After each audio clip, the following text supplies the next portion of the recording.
In the small, sleepy town of Norbury, the inhabitants lived quiet, routine lives. It was a place where nothing out of the ordinary ever happened, until the incident at Greystone Manor. Nestled on the outskirts of the town, Greystone Manor was a large, old Victorian house, abandoned for decades. The locals often gossiped about its history, though most details were shrouded in mystery. Some said it was cursed. Others claimed it was simply haunted by tragic memories. The Smith family. John and Laura Smith were a practical couple with 2 children, Michael and Emma. Tired of city life, they decided to relocate to Norbury for a simpler existence. Greystone Manor, with its low price and large garden, seemed like the perfect place to raise their children. The cracks in the walls, peeling paint and creaky floors didn't faze them. They were eager to start afresh. The first few weeks in the house were uneventful.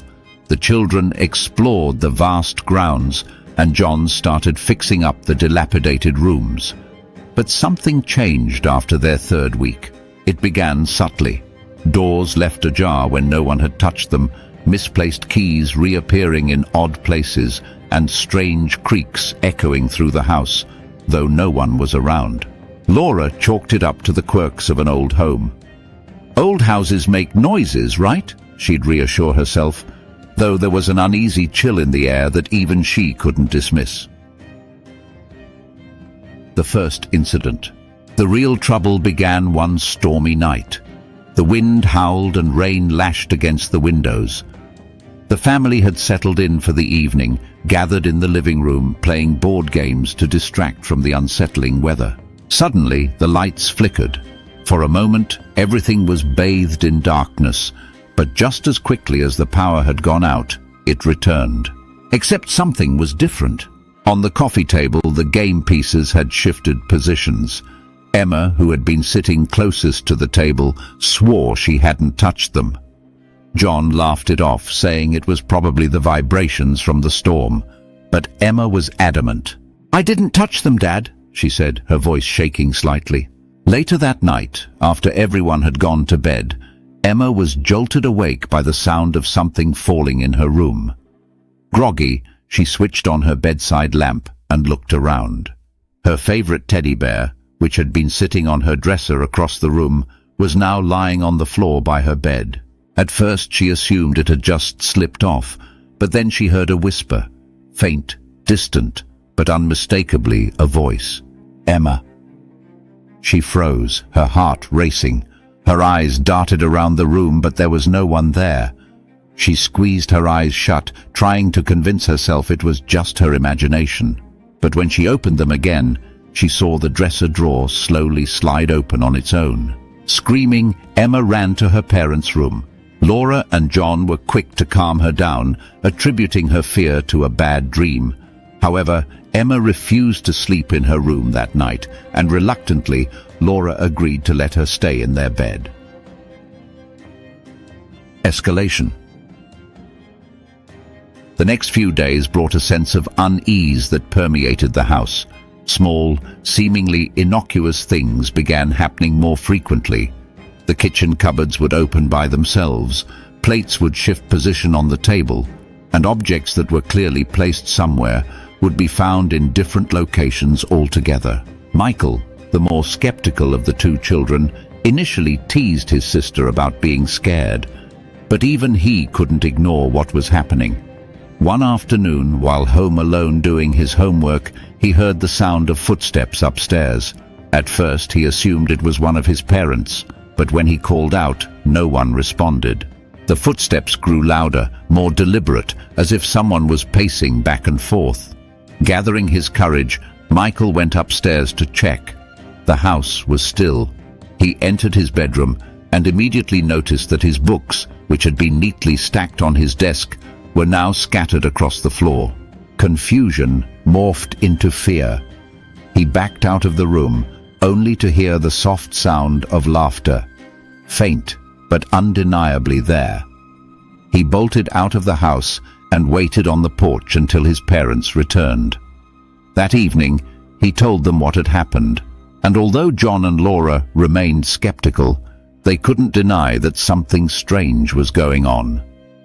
The poltergeist reveals itself. It wasn't long before the disturbances escalated. What began as minor inconveniences turned into something far more sinister. Chairs would slide across the floor without warning, lights would turn on and off at will, and the once faint voices became louder, more demanding. The air in the house felt heavy, as though something was watching them. One night, while everyone was asleep, Laura was woken by the sensation of something tugging at her blanket. She sat up, her heart racing, but the room was empty. The door was slightly ajar, and in the dim light from the hallway she saw a shadow, small, childlike, but distinctly not her own children. The figure moved silently into the hallway, and against her better judgment, Laura followed. As she stepped out into the corridor, the temperature dropped drastically. Her breath came out in visible puffs, and she could hear the unmistakable sound of whispering, angry, incoherent whispering. The shadow turned the corner, and as Laura reached the landing, the attic door swung open with a deafening creak. Summoning her courage, Laura climbed the stairs to the attic. The moment she stepped inside, the door slammed shut behind her. Panic set in as she tried to open it, but it wouldn't budge. The attic, cluttered with old furniture and forgotten belongings from previous owners, felt oppressive. Then, without warning, an old mirror that had been propped against the wall shattered. The shards scattered across the floor, and in the broken glass, Laura saw not just her reflection, but the distorted face of someone, behind her. A cold, breathy voice whispered in her ear, "Leave. I'm seeking help." The next morning, shaken but determined, Laura told John they needed help. Though reluctant to believe in the paranormal, John had no explanation for the increasingly aggressive disturbances. They reached out to a local historian, Mrs. Thompson, who had lived in Norbury her entire life. When Mrs. Thompson heard they were living in Greystone Manor, her face grew pale. She recounted a dark chapter in the manor's history that few in town remembered. Decades ago, the house had been owned by a wealthy, reclusive man named Victor Greystone. He had lived with his young daughter Isabel, who tragically died in a freak accident within the house. The details were unclear, but it was said that Isabel had been playing in the attic when she fell from the window. After her death, Victor became withdrawn, and strange noises were reported from the house until it was eventually abandoned. The house was never the same after Isabel's death, Mrs. Thompson said gravely. People who've stayed there spoke of strange occurrences. Many believe it's Isabel's spirit, unable to move on. A final confrontation. Armed with this knowledge, the Smith family sought the help of a paranormal investigator, hoping to rid their home of whatever was causing the disturbances. The investigator, a quiet, intense man named Daniel, arrived with equipment and rituals meant to communicate with, and, if necessary, banish the spirit. On the night of the investigation, the house felt more alive than ever. Objects moved with increasing violence, and the whispering voices grew louder. Daniel set up his equipment in the attic, believing it to be the heart of the activity. As the session began, the temperature dropped again, and the air became thick with tension. Daniel called out to the spirit, asking it to reveal itself. For a few moments, nothing happened. Then, the attic door slammed shut once more, and the room erupted into chaos. Chairs flew across the room, books were flung from shelves, and the whispering turned into an agonized wail. Through the cacophony, a voice, clearer than before, echoed, "I don't want you here." Daniel, undeterred, continued to communicate, urging the spirit to move on, to find peace. But the energy in the room grew darker, angrier. Laura, standing by the door, felt something cold wrap around her wrist. pulling her toward the broken window. In a panic, Daniel performed a final ritual, and just as suddenly as it had begun, the chaos stopped. The air in the attic cleared, and the oppressive weight lifted.